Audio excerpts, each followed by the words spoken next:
सर्वांना नमस्कार। मी सुप्रिया एस स्पर्धा परीक्षा संघर्ष या यूट्यूब चॅनलमध्ये आपल्या सर्वांचं स्वागत करते। आजचा विषय आणि मी आज का तुम्हाला भेटायला आलेली आहे याचं रिझन तुम्हाला थंबनेल मधून कळलंच असेल कदाचित, तरी मी सांगायचा प्रयत्न करते। कदाचित काही गोष्टी तुम्हाला समजतील किंवा काही समजणार नाहीत। जर ज्या गोष्टी समजणार नाहीत त्या तुम्ही मला कमेंट थ्रू नक्की विचारू शकता आणि मी ज्या काही गोष्टी सांगते त्या प्लीज समजून घेण्याचा प्रयत्न करा, कारण की आताची सिच्युएशन आणि आताचं जे जग आहे ते ऍक्च्युअली खूप कॉम्पिटिशन आताच वाढलेली आहे। म्हणून मी काही गोष्टी तुम्हाला समजवायला इथे आलेली आहे। असं नाही की मी खूप हुशार आहे किंवा मला खूप नॉलेज आहे, असातला काहीच भाग नाहीये। कारण की आता जी पोलीस भरती चालू आहे त्या पोलीस भरतीची सिच्युएशन आणि त्यांच्या मुलांची कंडिशन ही तुम्हाला सर्वांनाच माहिती आहे। तुम्ही सर्वच पोलीस भरती करणारे आहात माझ्या बरोबरचेच। तर मग आता ऍक्च्युअली आमच्या वेळी तरी ठीक होतं, म्हणजे आता जी लास्ट भरती झाली ती तरी ठीक होती, पण आता जी करंटली भरती जी चालू आहे ती खूपच कॉम्पिटिटिव्ह आणि म्हणजे म्हणतात ना एक वेगळंच सिच्युएशन आहे त्या मुलांची। कारण की एवढ्या भर पावसामध्ये एवढं क्लायमेट खराब असताना सुद्धा ते कंटिन्यू त्यांचे रोजच्या रोज ग्राउंड सुरूच आहे। त्यामुळे मी तुम्हाला सगळ्यांना सतर्क करायला आलेली आहे, कारण की अजूनही काही मुलांचे ग्राउंड बाकी आहेत आणि काही मुलांचे ग्राउंड झाले आहेत। सो ज्या मुलांचे ग्राउंड झालेले आहेत त्यांचे खूप ग्राउंडची कंडिशन म्हणजे खूप खराब आहे। खूप मेरिट सुद्धा खूप कमी लागण्याची शक्यता आहे। लागण्याची शक्यताच नाही तर कमीच लागणार आहे मेरिट, परंतु तुमच्याकडे एक चान्स असा आहे की तुम्ही रिटर्नमध्ये तुम्ही तो कव्हर करू शकता। त्यामुळे माझं ग्राउंड इतकं खराब झालं किंवा माझ्या ग्राउंडमध्ये मला एवढे मार्क कमी पडले, मी भरतीच होणार नाही, असं निगेटिव्हली अजिबात विचार न करता तुम्ही आता पॉझिटिव्हली विचार करा की ग्राउंडचं मेरिट कमी लागणार आहे, मी बसणार हे कन्फर्म आहे, पण मला आता रिटर्नचा अभ्यास किंवा मला तो स्कोर रिटर्नमध्ये कव्हर केला पाहिजे। हे मी त्यांना सांगते ज्यांचं ग्राउंड झालेलं आहे। आणि आतापर्यंत ज्यांचं ग्राउंड झालेलं नाही त्या मुलांना सुद्धा मी एक गोष्ट सांगते की आतापर्यंत ग्राउंड खराब पडले मान्य आहे, पण मी माझा बेस्ट कसा देऊ शकतो, नाहीतर मग मी किती स्कोर ग्राउंडमध्ये कव्हर करू शकतो ह्याचा प्रयत्न करा तुम्ही। कारण की आतापर्यंत मुलांना ग्राउंडची कंडिशन खूप खराब होती। आता तुम्ही थोडंसं आता ठीक आहे पाऊस पण थांबलाय, त्यामुळे तुम्ही ते स्कोर तिथे तुम्ही कव्हर करू शकता ज्याची रिटर्न खरंच कमी आहे। त्यांना ग्राउंडमध्ये स्कोर कव्हर केल्याशिवाय पर्याय नाहीये, कारण की रिटर्नमध्ये खूप कॉम्पिटिशन असणार यावर्षी। कारण की ग्राउंडचे मार्क खूपच कमी आहेत सर्वांना आणि ग्राउंडचं मेरिट सुद्धा कमी लागणार आहे।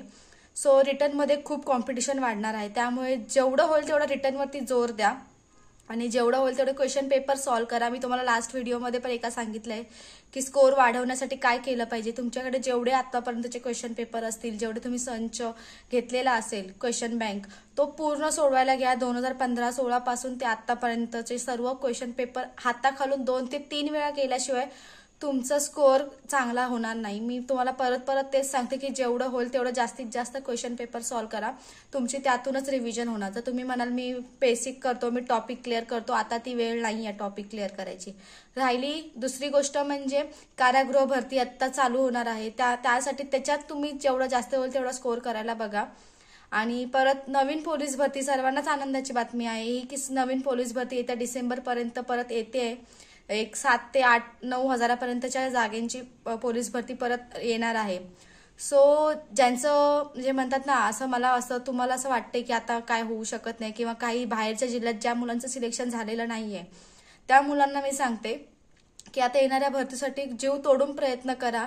तुम्ही प्रयत्न करता मान्य आहे, 1% नशिबावर सुद्धा अवलंबून असतो, त्यामुळे तुम्ही तुमचे 99% परिपूर्ण द्या।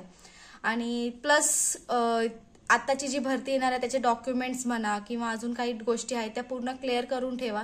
काही मुलं डॉक्युमेंट्समध्ये सुद्धा उडालेली आहेत आणि म्हणजे म्हणतात ना एवढी मेहनत करायचं इथपर्यंत यायचं आणि परत डॉक्युमेंट्समध्ये उडायची खूप हर्ट होण्यासारखे फिलिंग्स असतात, त्या कोणालाच सांगू शकत नाही। किंवा 1-2 मार्काने वेटिंगला राहणं सुद्धा खूप मोठी गोष्ट असते आणि ते दुःख कोणीच समजू शकत नाही की ती सिच्युएशन एकच वेगळी असते। त्यामुळे मी परत तुम्हाला सगळ्यांना अलर्ट करायला आलेली आहे की ग्राउंडचं जे झालं ते ठीक आहे किंवा जे होणार आहे ते पण ठीक आहे, पण तुमचं जास्तीत जास्त भर हा रिटर्नकडे द्या। रिटर्नमध्ये स्कोअर करण्याचा प्रयत्न करा आणि कारागृह भरती सुद्धा तुम्ही म्हणजे म्हणतात ना परिपूर्ण अटेम्प्ट करा की मला जागा काढायचीच आहे, या हिशोबाने तुम्ही तयारी करा की माझं कसं होईल, मी काय करू, माझ्या मित्राचं ग्राउंड एवढं खराब झालं, माझ्या मैत्रिणीचं ग्राउंड एवढं खराब झालं, माझं कसं होईल, असं काही नसतं। प्रत्येकाची कॅपेबिलिटी वेगवेगळी असते, त्यामुळे तुम्ही स्वतःचा विचार करा फक्त की मी भरती कसा होऊ शकतो, मी माझी जागा कशी काढू शकतो। आतापर्यंत ग्राउंड झालं त्यांचं ठीक आहे, परंतु ज्यांचं ग्राउंड आता होणार आहे त्यांनी प्रत्येक इव्हेंटकडे फोकस करा की माझा 100 मीटर कसा आउट ऑफ होईल, माझा 1600 मीटर 800 मीटर कसा आउट ऑफ मी करू शकतो, गोळा कसा करू शकतो. तुम्ही भर तुमच्या टोटलकडे नका देऊ की मला 45 काढायचे 47 काढायचे, अशी टोटलकडे भर नका देऊ.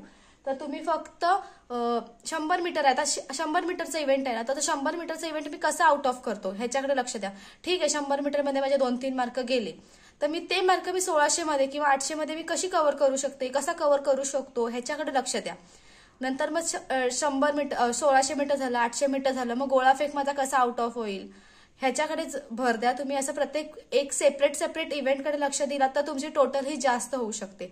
जर तुम्ही म्हटलं माझ्या 100 मीटरमध्ये 3 मार्क गेले, आता मी काय करू, माझं 1600 मीटर खराब झालं, तर आता 100 मुलं सोडतायत, 150 मुलं सोडतायत, असा जर विचार करणार ना तर तुमचं हमखास ग्राउंड कमी पडणार. मग तुम्हाला त्याचा त्रास रिटर्नमध्ये अजून तुम्हाला फील होणार की मला ग्राउंडमध्ये अजून 4 मार्क जास्त असते तर कदाचित मी आज सिलेक्ट झालो असतो. मग हे विचार नंतर करायची गरज पडू नये म्हणून तुम्हाला आता सांगते की आता तुम्ही तुमच्या टोटलकडे लक्ष द्या. आता प्रत्येक गोष्ट 1-1 मिनिट 1-1 सेकंद सुद्धा खूप इम्पॉर्टंट आहे या सिच्युएशनमध्ये. आता आमचे दिवस झाले, आता आमची ट्रेनिंग सुद्धा ऑलमोस्ट संपत आले, काहीच एक हातावर मोजण्या इतकेच दिवस उरले, 10 ते 15 दिवस उरलेले आहेत. आता आम्ही गेल्यानंतर तुम्हाला या ट्रेनिंग सेंटरमध्ये यायचं आहे, सो मी या ट्रेनिंग सेंटरमध्ये कसा जाऊ शकतो किंवा कशी जाऊ शकते ह्याच्याकडे लक्ष केंद्रित करा. सगळे मित्रमैत्रिणी सगळं लांब ठेवा. आताची भरती झाली, जे बाहेरच्या जिल्ह्यातले जे मुलं वेटिंगवर राहिले किंवा जे मुलं नाही सिलेक्ट होऊ शकले त्यांच्यासाठी आता पुढे परत काही महिन्यात भरती डिक्लेअर होते 8 ते 9,000 जागेंची. तर त्याच्यासाठी आतापासून प्रयत्न करा की लगेच तुम्ही तुमची लिंक तोडू नकात की झालं आता बघू, जेव्हा भरती येईल, जेव्हा फॉर्म निघतील तेव्हा मी सुरुवात करतो, असं करू नका. करंट सिच्युएशनमध्ये मेन म्हणजे त्याच्या कंटिन्यूली करत राहा. म्हणजे तुमचं सातत्य तुमची कंटिन्युअसली ते तुम्ही एकच काम करत राहिलात तर कदाचित येणारी पुढची जागा ही तुमची असेल किंवा आता जी भरती चालू त्यात सुद्धा तुमची एक जागा नक्की असू शकते. सो सगळ्यांना परत एकदा ऑल द बेस्ट. सगळ्यांनी कोणालाही काहीही प्रॉब्लेम असेल ना मला प्लीज कमेंटमध्ये सांगा. मला भले वेळ भेटत नसेल तर मी प्रयत्न करेनच तुम्हाला नक्कीच रिप्लाय देण्याचा.